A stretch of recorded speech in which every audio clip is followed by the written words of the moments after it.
So today I'm going to be seeding a lawn that I just seeded, if that makes any sense.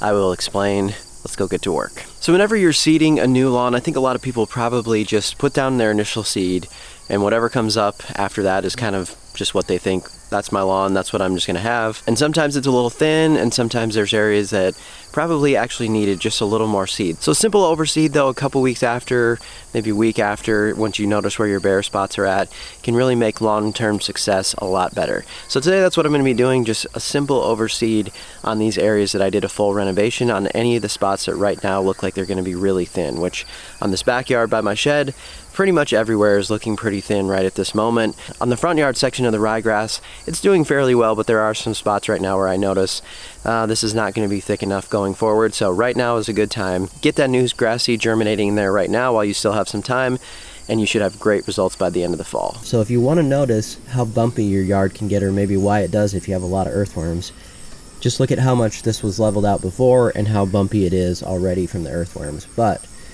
you can see the grass seed wherever they actually pulled up some native soil and there was a lot more soil there for that seed to grab onto.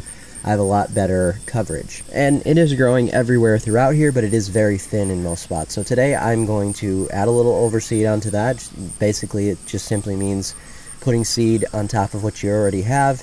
And I will do a light top dressing this time to see if I can hold some moisture onto that seed, get it going with a little better coverage. So if you've been watching previous videos, you probably know I said that you want your sand to be your top layer, and that's really the reason why I didn't put any top dressing on it, was because I just wanted to see what would come out of it without anything over top. But today I'm going to be putting on a material that is going to break down over time. So if you go really light on it and it's going to be something that's going to break down, then I'm not going to be concerned that it's going to cause any layering issues or anything. And a very, very, very light layer shouldn't cause any issues over top of that sand after it breaks down. So I really wouldn't prefer to walk all over everything at this point, but if I wait another week, that's another week of germination time that I've lost, which I really don't want to do. So tread lightly on everything if possible, but usually just a light walking isn't going to do any major type of damage.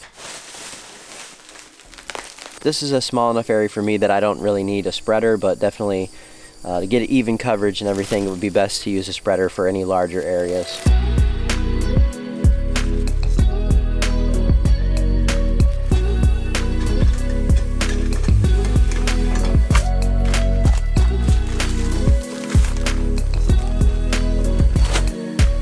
So I put down just a touch of peat moss the other day out in the front section by hand, and I thought to myself, why am I doing this? I have a compost spreader, peat moss spreader.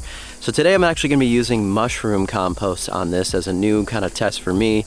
See about a different material, how it spreads. So these bags have been sitting here for a while, so hopefully what's inside isn't going to be too wet or clumpy, but I'm about to find out.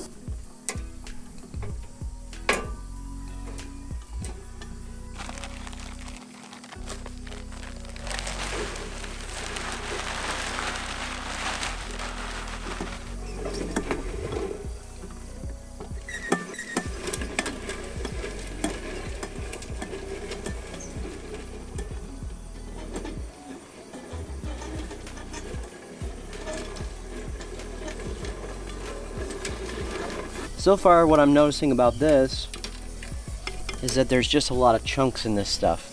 And this can all be broken up, but you're gonna kind of have to come and do it by hand, it appears. And this stuff is pretty wet. You just end up with all these clumps at the end. So in that case, peat moss works probably a little better because it kind of has a finer dust to it as well. So when you're going along, that dust kind of comes out in really, really light layers. But let's add some more to this, see if I can at least get this section done with this material, and then I'll show you the peat moss out on the other front section. This stuff actually almost feels exactly like what I consider to be Iowa topsoil, very similar to it.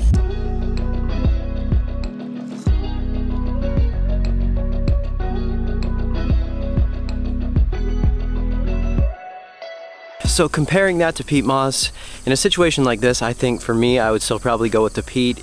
It's a little bit of a lighter material, and like I said, you can get a really nice, just sort of a dusting down instead of really putting down much of a heavy material at all. I think this would be better probably in a native soil situation. You want something that has some really richness to it, it definitely does.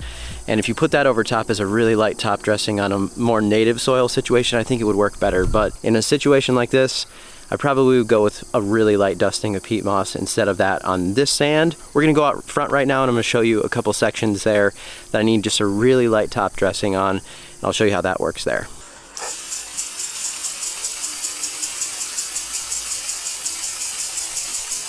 Here, this is perennial ryegrass, so it's been growing in pretty quickly. This is day 9 today, but there are some spots already that I can tell it needs to be overseeded. And like I said, you don't really want to wait too long on those spots. Just get it going right now. You'll get the germination going a lot faster and make sure everything's looking in tip-top shape before the winter time. So you can see here, really what I need to target is just some of these edges, which is pretty typical. A lot of times you'll have some issues just getting things to really get going on the edges. But then there's a few spots out towards the middle where it's probably just sprinkler coverage that wasn't getting quite as heavy in some of those areas compared to the other areas. So I'm just gonna go with a light layer of seed throughout this thing. For smaller areas that I just wanna target little pockets of seed here and there, I can do that by hand. So what's the trick to opening these bags so perfectly? Well, I found that you just have to have, and this isn't exactly the right tool that I should be using, but I don't have a scissors on me right now or a knife. So you cut one of these sides, you're gonna find out pretty quickly which side it is, and that's the right one. So on this bag, I picked right on this side. Once you cut that off, this whole thing should just come out of there and the bag opens up.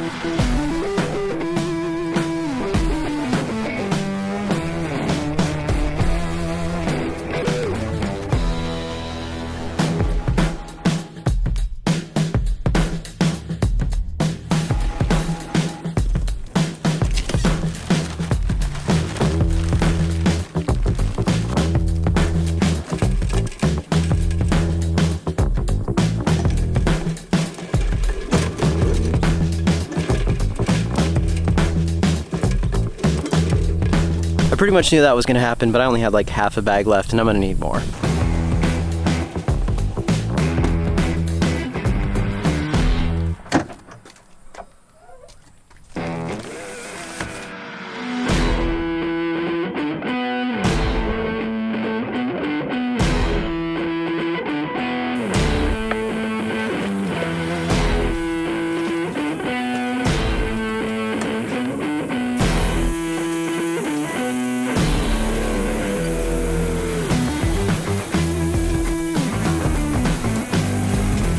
So there you have it, just a light layer of peat moss on there. And what I love about that spreader is you just get such an even consistency compared to doing it by hand. You can definitely do it by hand. I've done it so many times in the past, but what I found with the spreader is that you don't get any spots where you're heavier or lighter because it's just going along and putting down an even layer all the way across there. So that's one of the nice things about it. Obviously the ease of it, you're not getting so full of peat moss dust like you do when you do it by hand.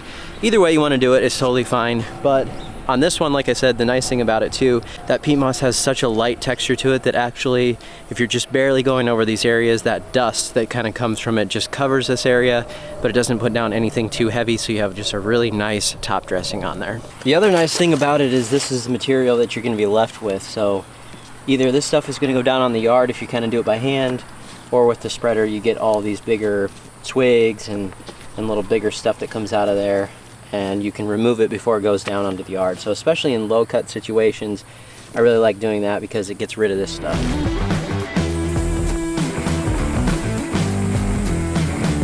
So the next question a lot of people have after this is how am I going to water this, because I have some existing grass, now I have new grass seed put down. Am I supposed to water it, frequently to keep that grass seed from drying out?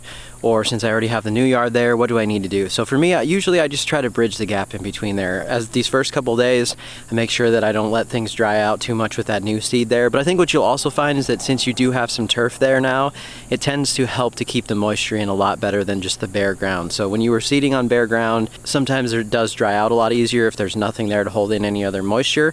But since you do have grass growing now, I think you'll find that for the most part, it does help to kind of keep some of that moisture there and it doesn't dry out as fast. So just watch things as you go. It doesn't have to be an exact science as to how much it needs to be watered. It doesn't have to be 5 minutes or is it 7 minutes. It's just kind of watch things, and that top dressing that you put down is also going to help to kind of hold some of that moisture there as well. So I just wanted to let you know that today, if you were wondering about your seeding and when you should add a little more seed to it if you're seeing some bare spots. So I hope that video helped you to kind of understand what I do in my process. Thanks so much for watching. We'll see you next time.